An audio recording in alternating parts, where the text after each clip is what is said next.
नमस्कार, आप देख रहे हैं हमारा विशेष बुलेटिन। मैं हूं आपके साथ भावना नैयर और मेरे साथ है मेरे सहयोगी शरद मुदगल, जो आप तक सांकेतिक भाषा में खबरें प्रस्तुत करेंगे। शुरुआत सुबह की सुर्खियों के साथ।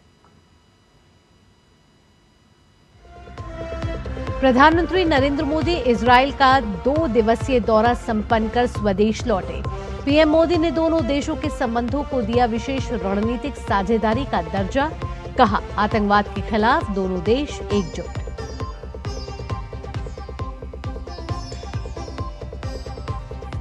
प्रधानमंत्री नरेंद्र मोदी आज बजट के बाद आयोजित होने वाले वेबिनार श्रृंखला के पहले वेबिनार को करेंगे संबोधित।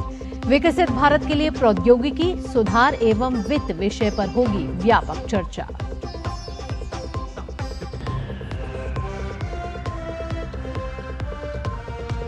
राष्ट्रपति द्रौपदी मुर्मू आज भरेंगी स्वदेशी लाइट कॉम्बैट हेलीकॉप्टर प्रचंड में उड़ान। पोखरण में आयोजित होने वाली वायु शक्ति प्रदर्शनी में होंगी शामिल।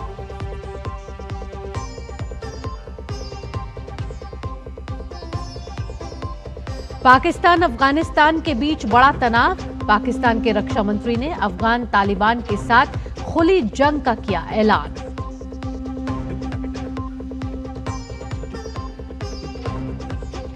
और खेल की खबरों में T20 विश्व कप के सुपर 8 में भारत की पहली जीत। जिम्बाब्वे को 72 रन से हराया। टीम इंडिया की सेमीफाइनल में पहुंचने की उम्मीद बरकरार।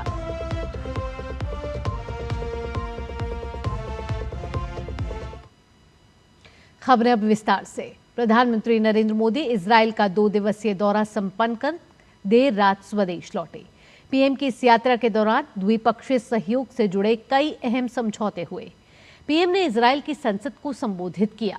प्रधानमंत्री को इजराइल का सर्वोच्च संसदीय सम्मान भी प्रदान किया गया। प्रधानमंत्री नरेंद्र मोदी ने अपनी इजराइल यात्रा के दौरान इजरायली प्रधानमंत्री बेंजामिन नेतन्याहू के साथ प्रतिनिधि मंडल स्तर की बातचीत की। इस दौरान दोनों देशों के बीच आपसी हितों से जुड़े विभिन्न मुद्दों पर साझेदारी को लेकर बातचीत हुई। इसके साथ ही प्रधानमंत्री मोदी ने इजराइल के राष्ट्रपति इसहाक हर्जोग से मुलाकात की। उन्होंने इस दौरान पुस्तिका पर भी हस्ताक्षर किए और साथ ही पौधारोपण भी किया। इस दौरान पीएम मोदी ने इजराइल में किए गए उनके स्वागत के लिए आभार प्रकट किया। पीएम मोदी ने कहा कि भारत और इजराइल के संबंध वैश्विक भलाई के काम आ सकता है।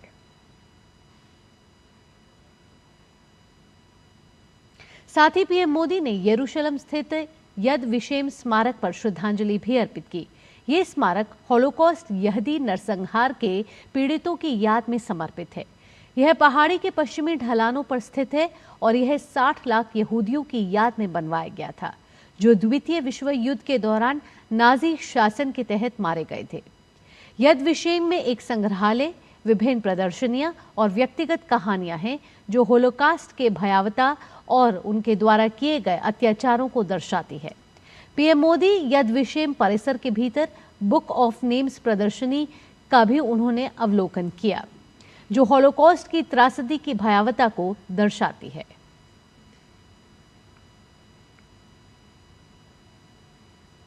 प्रधानमंत्री नरेंद्र मोदी आज विकसित भारत के लिए प्रौद्योगिकी, सुधार और वित्त विषय पर आयोजित बजट पश्चात वेबिनार को वीडियो कॉन्फ्रेंस के माध्यम से संबोधित करेंगे।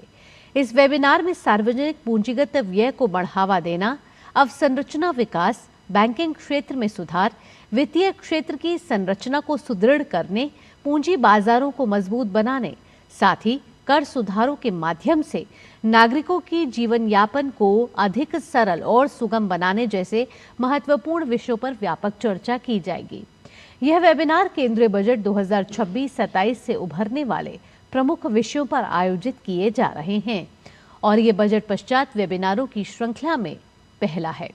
इन वेबिनारों का उद्देश्य पिछले अनुभवों से सीख लेना और प्रतिभागियों से संरचित प्रतिक्रिया प्राप्त करना है, ताकि वित्त वर्ष 2026-27 के बजट घोषणाओं के परिणामोन्मुखी कार्यान्वयन को सुदृढ़ और सुनिश्चित किया जा सके, जिसमें विभिन्न हितधारकों के व्यावहारिक अनुभव और अंतर्दृष्टि का लाभ उठाया जा सके।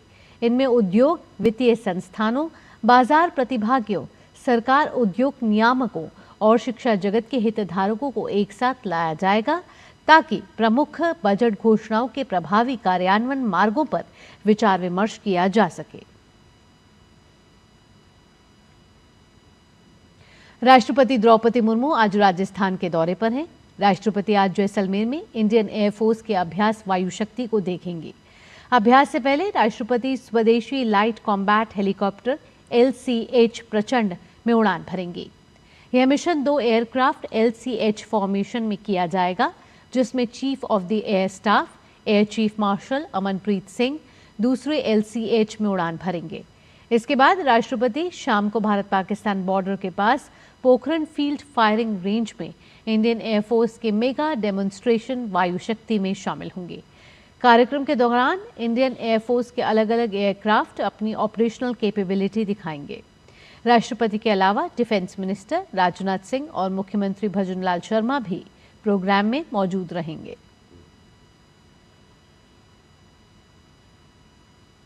तीन दिवसीय बिहार दौरे के अंतिम दिन आज केंद्रीय गृह मंत्री अमित शाह पूर्णिया में रहेंगे। इस दौरान सीमावर्ती जिलों से जुड़े मामलों पर अधिकारियों के साथ उच्च स्तरीय बैठक करेंगे। समीक्षा बैठक के बाद अमित शाह दिल्ली के लिए प्रस्थान करेंगे।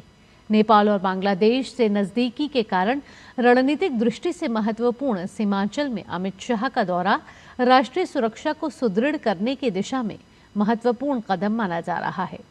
गृह मंत्री ने किशनगंज जिले में बुधवार को भूमि बंदरगाह प्राधिकरण की बैठक की अध्यक्षता के साथ इस दौरे की शुरुआत की थी।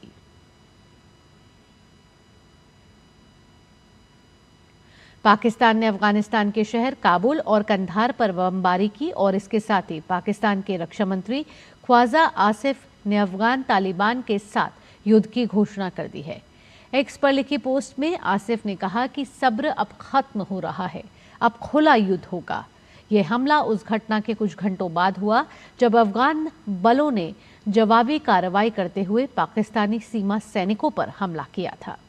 तालिबान सरकार ने कहा है कि यह कार्रवाई पहले पाकिस्तान द्वारा किए गए घातक हवाई हमलों के जवाब में की गई थी। दोनों सेनाओं ने कहा कि सीमा पर हुई हिंसा में दर्जनों सैनिक मारे गए। हाल के महीनों में पाकिस्तान द्वारा अफगानिस्तान पर कई हमलों और सीमा पर झड़पों के बाद यह संघर्ष और तेज हो गया है। पाकिस्तान के सूचना मंत्री अताउल्ला तरार ने सोशल मीडिया प्लेटफॉर्म एक्स पर पोस्ट में लिखा कि अफगान तालिबान के सुरक्षा ठिकानों को काबुल, पख्तिया और कंधार में निशाना बनाया गया। तालिबान सरकार ने पाकिस्तानी हवाई हमलों की पुष्टि की। खेल की खबरों का रुख करते हैं। T20 क्रिकेट विश्व कप में आज सुपर 8 के मुकाबले में भारत ने जिम्बाब्वे को 72 रन से हरा दिया। इस जीत के साथ ही भारत ने सेमीफाइनल में पहुंचने की अपनी उम्मीदों को जिंदा रखा है। 257 रन के लक्ष्य का पीछा करते हुए जिम्बाब्वे की टीम 184 रन ही बना सकी। भारत की तरफ से अर्शदीप सिंह ने 3 विकेट लिए। जिम्बाब्वे के लिए ब्रायन बेनेट ने 97 रन की नाबाद पारी खेली। इससे पहले जिम्बाब्वे ने टॉस जीतकर पहले गेंदबाजी चुनी। निर्धारित 20 ओवर में भारतीय टीम ने 4 विकेट पर 256 रन बनाए। ये T20 विश्व कप के इतिहास में भारतीय टीम का सर्वोच्च स्कोर है।